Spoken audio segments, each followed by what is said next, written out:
Welcome into Vandy on SI. I'm Joey Dwyer. He's Graham Bacco.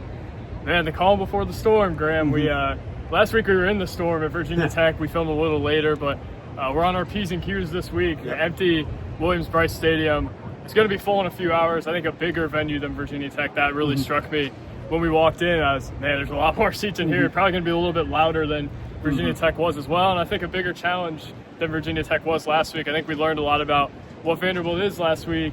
I think we're going to learn a lot more this week. I mean, this is a team that's a top 15 team in the country, one of the better quarterback prospects in the country, and we talked about throughout the week some South Carolina people like they might let them go a little bit more tonight than they maybe have early on in the season. I think this is going to be a game where Lenore Sellers has a lot to prove, and I mean, Vanderbilt's got a lot to prove too. Can Vanderbilt come in here and beat a top 15 team? Can it break the 16-game streak against South Carolina? Hasn't beat this team since 2008. Can it do it for Bobby Johnson? Can it do it for all the guys that have come through here? We saw Jordan Matthews, the receiver, running around a couple minutes ago. He can say he's the best receiver in Vanderbilt history. Guess what he can't say, Graham? He's beating South Carolina. And a lot of these Vanderbilt players have seen a lot of teammates come and go, and none of them have beat South Carolina no matter how great they are.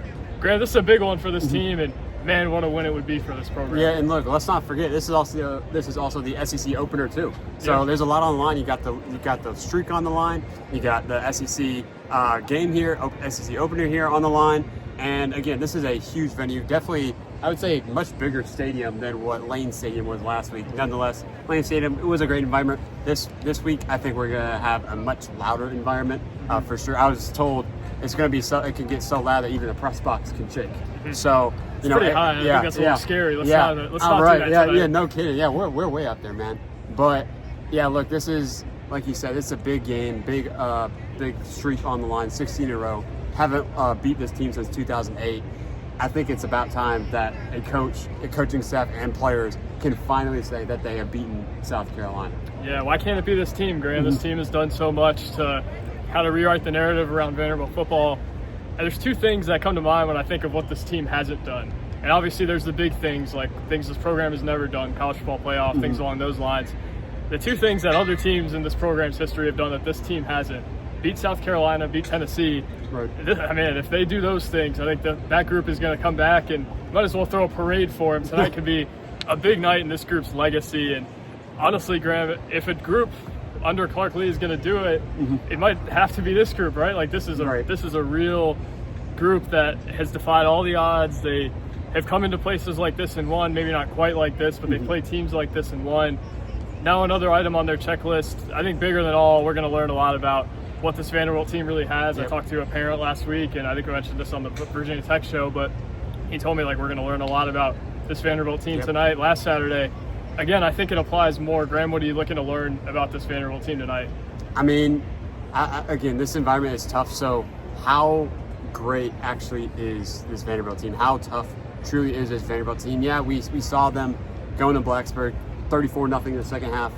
First half, wasn't too great, so can they play a clean game all the way through? Because I got a feeling if you get off to a similar start like you did last week, it's not going to go as well against a much tougher team in South Carolina, top 15 team, playoff hopeful. And South Carolina, they're also looking, again, like I just said, they're playoff hopeful. You can, if you're Vanderbilt here, you can spoil their playoff odds immensely tonight. So you also have that to keep in mind. And I'm also looking for what the defensive line does against the South Carolina offense. Like we sort of talked about yesterday on our podcast, Vandy on SI on YouTube with the plug. Please subscribe. Please subscribe. See, we mentioned we have to subscribe, and we got a bunch of subscribers just off that. So let's really keep pushing this. We talked about this on the way up here. Yeah. What was I just saying? I just lost track of what I was saying. Talking about the defensive line. Okay. Yeah. Okay. Defensive line against because so South Carolina's offense, we got to remember. They've been off to a slow start these first couple weeks. Now, whether it's it's a new season, start of the season, you're trying to get your chemistry and your rhythm in, who knows? Or if this offense just isn't quite as what it was last year, I think we're going to find that out tonight. So if you're Vanderbilt, the key to this game for their defense is you cannot let South Carolina get off to a fast start offensively. You cannot let them find their rhythm finally. And if you're able to do that, then it's going to make tonight a very interesting game. Yeah, and I want to caution against saying Lenore Sellers is a one-trick pony. I think if Vanderbilt can make him into a one-trick pony tonight, it's a much, much different game. And Clark Lee talked about it on Tuesday. He's much different when he can get outside the pocket and he can use his legs. And kind of free up plays that way. He's much different when he can get to running lanes. Vanderbilt's got a real opportunity to kind of shut that down to that. I think that's a big deal when we contextualize this game. I think it's also a huge deal to see if Vanderbilt's run game is up for the task. South Carolina, one of the best run defenses in the country through 2 weeks, and obviously take it with a grain of salt based off of the opponents and the small sample size, but they've got some dudes there, and I think they lost some guys, and they've invested kind of heavily in stars rather than depth, which kind of an opposite strategy to what a lot of teams do nowadays. But man, that defensive line can really wreak some havoc. Vanderbilt, one of the best teams on the ground throughout the first 2 weeks of the season in the country as well. Kind of good on good there. And Graham, I think that's going to be a big deal here. Clark Lee always talks about you got to run to win. You got to put the ball on the ground and control the time of possession and do those type of things.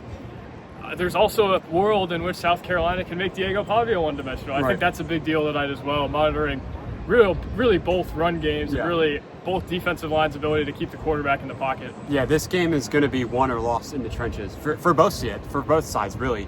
And like you just said, the offensive line against the South Carolina defensive line, you got Dylan Stewart on the other side for South Carolina. He's a game wrecker. Yeah, I mean, and you're not saying he's whatever like Bryce Henderson said? No, I'm not saying this guy is a NFL player for sure, no question about it. So he can wreck a game. He can wreck the pass coverage, pass blocking, run blocking. You have to account for him. I think it's going to be really interesting to see how they go about blocking him. Are they going to go man on man? Are they going to try and double team him? What are they going to try and do to take Dylan Stewart out of the game and try and allow for guys like Cedric Henderson to run the ball down the field and Pavia to sit back and pass? Cedric Henderson? Or Cedric Alexander. Cedric Alexander, my bad. It was a long drive up here. It has been quite the day so far. Yeah, it could be a heck of a night for Vanderbilt football. I look at, again, Lenora Sellers is a big deal. I think Vanderbilt pushing the ball down the field and hitting on some explosives is a big deal as well. I expect Vanderbilt to play a more complete game than it did last week. I don't expect it to be as dominant as it was in the second half and break it open. I think the way you stay in a game like this with a team like this, who you mentioned, they've got a game wrecker in Dylan Stewart. They've got a game wrecker in Lenora Sellers on the other side as well. Nick Harbor, I think, is a guy who's really tough to cover. Although he's a little raw, or at least is perceived that way. I mean, it's a tough cover as well. So you got to have the big plays, and I think that's a real test for me tonight. Vanderbilt had a ton of them last week, 12 big plays based off the stat broadcast. 5 of them through the air, 7 on the ground. Can that happen again? I would venture to guess there's less on the ground. Makes it a lot more important. Can Trey Richardson get going on the field? We mentioned Eli Stowers yesterday. Can he have his first real breakout game in 2025? I think that's a big key for Vanderbilt as well. Can you hit on the big plays? And even defensively, can you force a big turnover? Yeah, exactly. I mean, again, the turnover, but Eli Stowers, I think, is a big factor here tonight because you cannot let him go silent as an all-SEC type of tight end. You have to make him a huge factor, get him involved quite early, make sure he's able to find the holes in the defense. Just get him involved early and often. And again, you mentioned it with Trey Henderson too. He's a speedster. South Carolina, they got a speedster with Nick Harbor. So that could also be something to watch for, is maybe the faster team that gets behind the defensive backs could be the team that also wins this game, or at least performs better offensively. So that is definitely another thing to watch tonight. Sure. We talked about this yesterday, kind of opposite of what we were talking about, a little segue. We got one injury to monitor pregame, and I think it's a significant one. You mentioned it yesterday. Issa Otaha, I watched him walking into the stadium. I would say a tiny limp, nothing completely abnormal for an SEC football player. I would assume he'll be a game-time decision. You'll probably know by the time you're watching this, Graham. If they don't have Issa Otaha, or if he's on a snap count, how big of a deal is that against the South Carolina offense that obviously really dynamic? Yeah, it's definitely a big deal. I mean, you got to get past the South Carolina offense and get to Lenore Sellers. You have to contain him and make sure he doesn't get out of the pocket. So if you don't have a guy like Issa, that's going to allow for the offensive line for South Carolina it's going to make their job a lot easier, blocking-wise, run block, pass block, and it's going to probably make it a lot easier for Lenore Sellers to improvise, find lanes to run. So that is a major deal. And it is definitely a big loss if he is not able to go. For sure. Graham, as we close out, it's interesting. Last time Vanderbilt was here, and thinking about that game and reflecting on how the program has come. I mean, if you told me that night that Vanderbilt comes in here, faces a top 15 South Carolina team, 2 to 3 point underdog, I would have called you crazy. And I think it's interesting moment to appreciate how big of a deal this game is for Vanderbilt football. And I think we say that affectionately, that it's a big game for them, because they came in here a few years ago, wasn't a big game. We knew they were going to get their butt kicked, and Yeah. that was the infamous Clark Lee, Ken Seals gives us a chance to punt game. I mean, this is a big deal for Vanderbilt football, and I think it's a privilege for this program to play in games like this, and man, what a privilege it would be for them to win. And if they do, I think everything kind of blows up from here. They go to Alabama, you would guess 5-0, and maybe you get game day down the line here. Man, this is a huge night, not only in terms of us kind of testing the resiliency of this team and testing the talent level and kind of how they respond to a team and environment like this, but also, man, Graham, this thing could really, I mean, if they win this game, Graham, buckle up. That's all I got to say about that. Yeah, no question. I mean, if they win this game, no question will they be ranked. They will absolutely be in the AP poll come Monday or Sunday, whenever it's released. And yeah, like you said, it is definitely a privilege for Vanderbilt to be in a situation like this because, I mean, think about it. Just 2 seasons ago, this team was 2-10.